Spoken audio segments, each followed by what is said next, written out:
जानकारी आ रही है वो आपको बताने जा रहे हैं। बड़ी जानकारी, द्रौपदी मुर्मू आज दाखिल करेंगी नामांकन। इस वक्त की ये बड़ी खबर आपको यहाँ पर बता रहे हैं। द्रौपदी मुर्मू राष्ट्रपति पद के लिए नामांकन जो है वो करेंगी।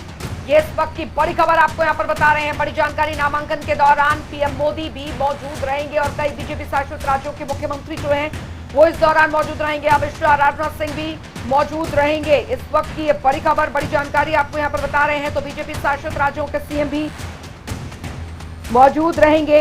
ये बड़ी खबर, सीएम मनोहर लाल भी नामांकन में शामिल होंगे। उत्तर प्रदेश, उत्तराखंड, हरियाणा के मुख्यमंत्री भी इस दौरान नामांकन में शामिल होंगे। बता दें, वोट वैल्यू के हिसाब से एनडीए का पलड़ा जो है वो भारी यहां पर लग रहा है। आंध्र प्रदेश सीएम जगन मोहन रेड्डी का भी समर्थन द्रौपदी मुर्मू को मिला है। ओडिशा सीएम नवीन पटनायक ने भी अपना समर्थन द्रौपदी मुर्मू को दिया है। तो ये इस वक्त की बड़ी खबर, द्रौपदी मुर्मू आज दाखिल करेंगी नामांकन। ये इस वक्त की बड़ी जानकारी, राष्ट्रपति पद के लिए द्रौपदी मुर्मू नामांकन करेगी। पीएम मोदी सहित कई बीजेपी नेता इसमें शामिल होंगे। जानकारी आपको दे दें, गृह मंत्री अमित शाह, रक्षा मंत्री राजनाथ सिंह भी शामिल होंगे।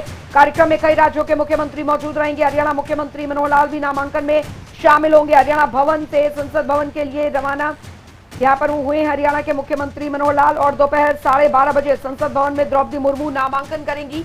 तो ये इस वक्त की बड़ी खबर आपको यहाँ पर बता रहे। वोट वैल्यू आपको समझा रहे, राज्यसभा सांसद का वोट वैल्यू 1,60,300 है। विधायकों का वोट वैल्यू 5,40,615 है।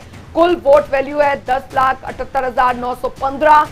तो बहुमत का आंकड़ा हुआ 5,39,458। तो एनडीए के पास सबसे ज्यादा 5,26,966 वोट हैं। यूपीए के पास से काफी कम जो है वो वोट है और एनडीए को सिर्फ 12,492 वोट वैल्यू की जरूरत है। उड़ीसा सीएम नवीन पटनायक का द्रौपदी मुर्मू को समर्थन है। आंध्र प्रदेश सीएम का भी मुर्मू को समर्थन है। तो वोट वैल्यू के हिसाब से एनडीए का जो पलड़ा है वो काफी भारी नजर आ रहा है। और आज आपको बता दें कि राष्ट्रपति के लिए आज नामांकन जो है वो राष्ट्रपति पद के लिए द्रौपदी मुर्मू आज नामांकन करेगी। कुल वोट वैल्यू 10,78,915। बहुमत के लिए चाहिए 5,39,000 और लोकसभा सांसद का वोट वैल्यू 3,78,000।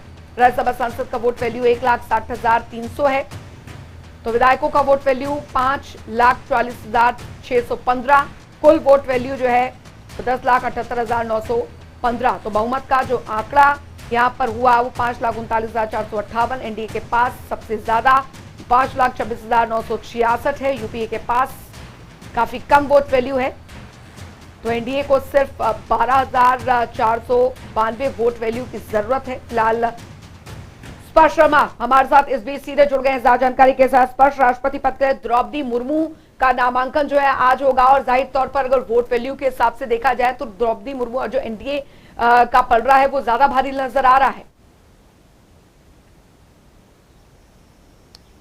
देखिए, बिल्कुल 24 तारीख तक जो मौजूदा राष्ट्रपति हैं उनका कार्यकाल है और उसके बाद देश को नया राष्ट्रपति मिलता हुआ नजर आएगा। और आज एनडीए की जो उम्मीदवार बनाई गई है द्रौपदी मुर्मू, वो अपना नामांकन दोपहर 12:30 बजे जो है भरती हुई नजर आएंगी। इस संदर्भ में भारतीय जनता पार्टी की तरफ से बड़ी तैयारी की गई है, जिसमें भारतीय जनता पार्टी ने अपने तमाम जो शासित राज्यों के मुख्यमंत्री हैं उनको दिल्ली बुलाया हुआ है। हम ये देख रहे हैं कि एक एक करके जो अलग अलग मुख्यमंत्री हैं बीजेपी के, वो जो है राष्ट्रपति भवन पहुंचते हुए नजर आ रहे हैं। अब तक अगर माफ कीजिएगा, संसद भवन जो है पहुंचते हुए नजर आ रहे हैं। अब तक की अगर बात करते हैं तो हरियाणा के मुख्यमंत्री, उत्तराखंड के मुख्यमंत्री, उत्तर प्रदेश के मुख्यमंत्री समेत अन्य राज्यों के जो मुख्यमंत्री है वो संसद भवन पहुंच चुके हैं।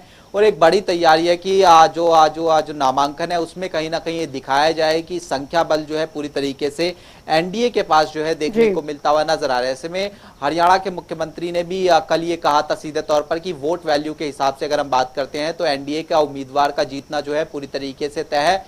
लेकिन विपक्ष ने भी अपना उम्मीदवार चूंकि मैदान में उतारा हुआ है, तो ऐसे में उनके पास किस तरीके का नंबर गेम देखने को मिलेगा ये भी काफी महत्वपूर्ण रहेगा। लेकिन फिलहाल अगर बात करें तो दोपहर 12:30 बजे जो एनडीए की राष्ट्रपति पद की उम्मीदवार है द्रौपदी मुर्मू, वो अपना नामांकन जो है भरती हुई नजर आएंगी। और बिल्कुल स्पष्ट, इतिहास में ऐसा पहली बार यहाँ पर हुआ है कि एक आदिवासी मूल की जो महिला है वो राष्ट्रपति के पद पर विराजमान होंगी और एनडीए की तरफ से ये बहुत बड़ी यहाँ पर इसे उपलब्धि जो है वो मानी जा रही है। वहीं यूपी के जो कैंडिडेट हैं उनकी तरफ से भी अपना एक दमखम जो है वो यहाँ पर दिखाया जा रहा है। उनका कहना है कि जो हमारे कैंडिडेट हैं उन्हें संसदीय प्रणाली की भी बहुत ज्यादा नॉलेज है। ऐसे में उनकी भी तरफ से ये दावेदारी की जा रही है कि हमारा भी जो संख्या बल है वो यहाँ पर रहेगा। हालांकि जो अभी सिचुएशन है, प्रेजेंट सिचुएशन है, उसमें उनका जो वोट वैल्यू है बहुत पीछे है।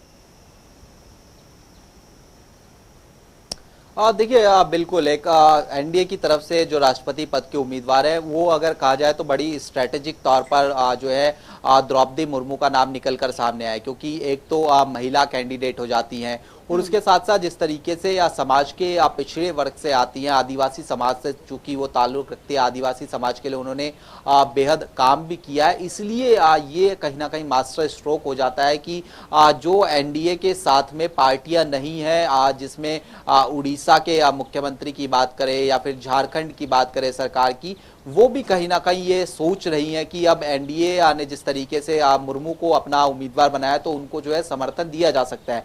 तो ऐसे में काफी स्ट्रेटेजिक तौर पर ये डिसीजन कहीं ना कहीं एनडीए यानी भारतीय जनता पार्टी की तरफ से लिया गया कि द्रौपदी मुर्मू को जो है अपना उम्मीदवार बनाया जाए। वहीं दूसरी तरफ अगर हम यशवंत सिन्हा की बात करते हैं तो हमने देखा था कि किस तरीके से यशवंत सिन्हा के बहाने तमाम पॉलिटिकल पार्टीज जो विपक्ष में है वो एक मंच पर आती हुई नजर आई थी। ममता बनर्जी ने जो है अपनी एक बैठक बुलाई जिसमें तमाम पार्टीज जो है शामिल होती हुई नजर आई। हालांकि आम आदमी पार्टी उसमें शामिल नहीं होती, इसी तरीके से बीएसपी उसमें शामिल नहीं होती। तो अभी भी कुछ पॉलिटिकल पार्टीज ऐसी है जिन्होंने अपने पत्ते जो है नहीं खोले, लेकिन संख्या बल के हिसाब से देखते हैं तो चूंकि इसमें सांसदों और एमएलए को सीधे तौर पर जो वोट है वो डालने का जो अधिकार होता है, तो उसमें चूंकि ज्यादातर राज्यों में भारतीय जनता पार्टी की सरकार है। लोकसभा में भी हमने देखा था कि किस तरीके से जो सांसद है वो भारतीय जनता पार्टी के चुनकर आए थे। तो संख्या बल कहीं ना कहीं ये माना जा रहा है कि एनडीए समर्थित उम्मीदवार जो है उनके पास पूरी तरीके से उपलब्ध है।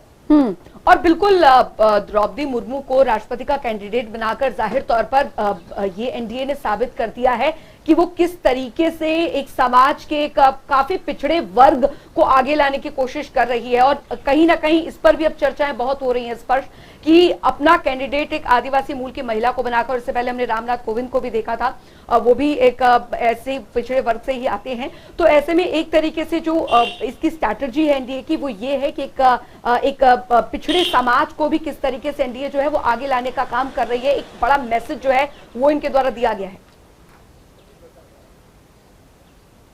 बिल्कुल निश्चित तौर पर समाज में बड़ा मैसेज देने का काम जो है यहाँ पर कहीं ना कहीं किया गया है। पिछली बार जिस तरीके से रामनाथ कोविंद को जो राष्ट्रपति बनाया गया था वो भी पिछड़े समाज से जो है कहीं ना कहीं ताल्लुक रखते हैं। 63% के आसपास जो है उन्हें वोट मिलते हुए नजर आए थे। और खासतौर पर अगर द्रौपदी मुर्मू की बात करें तो वो आदिवासी समाज से कहीं ना कहीं जो है ताल्लुक रखती हुई नजर आती हैं। और ऐसे में जो पिछड़ा वर्ग है, पिछड़ा समाज है, उसको किस तरीके से आगे जो है एक्टिव जो पॉलिटिक्स होती है या फिर कहे कि एक्टिव तौर पर चीजें जो होती हैं उसमें किस तरीके से जो है प्रतिनिधित्व दिया जा सकता है, ये सीधे तौर पर बीजेपी कहीं ना कहीं जो है कहती हुई नजर आ रही है। और तमाम बीजेपी शासित राज्यों के अगर मुख्यमंत्रियों से बात की जाती है इस संदर्भ में या फिर नेताओं से बातचीत की जाती है तो वो कहते हैं कि प्रधानमंत्री की जो कथनी और करनी है वो एक जैसी होती है। जो प्रधानमंत्री कहते हैं कि हम जो है समाज के अंतिम छोर पे खड़े हुए व्यक्ति को भी जो है आगे लेकर आएंगे, उनका भी प्रतिनिधित्व करेंगे, तो वो जो है कहीं ना कहीं देखने को मिलता हुआ नजर आता है। और इसकी छाप हमने प्रथम जो अवार्ड्स जो बढ़ते हुए नजर आए थे उसमें भी देखने को मिलती हुई नजर आई थी। और जिस तरीके से अब द्रौपदी मुर्मू का कैंडिडेचर जो है देखने को मिलता हुआ नजर आया तो एक बार फिर से कहीं ना कहीं ये जो है दर्शाता हुआ नजर आ रहा है। बिल्कुल बिल्कुल, बहुत बहुत शुक्रिया स्पर्श इस तमाम जानकारी के लिए। तो फिलहाल ये महत्वपूर्ण जानकारी स्पर्श हम तक यहाँ पर पहुंचा रहे थे। 12:30 बजे जो नामांकन के लिए यहाँ पर द्रौपदी मुर्मू यहाँ पर पहुंचेंगी और साथ ही साथ बीजेपी शासित राज्यों के जो मुख्यमंत्री हैं वो भी इस दौरान मौजूद रहेंगे। प्रधानमंत्री नरेंद्र मोदी और केंद्रीय गृह मंत्री भी उस दौरान मौजूद रहेंगे, केंद्रीय रक्षा मंत्री भी मौजूद वहां पर रहेंगे। तो एक तरीके से पूरी तरीके से जो एनडीए का शक्ति प्रदर्शन जो है वो भी यहाँ पर देखने को मिलेगा। लेकिन लगभग अगर वोट वैल्यू के हिसाब से देखा जाए तो द्रौपदी मुर्मू का जो राष्ट्रपति पद पर आसीन होना पूरा तय माना जा रहा है।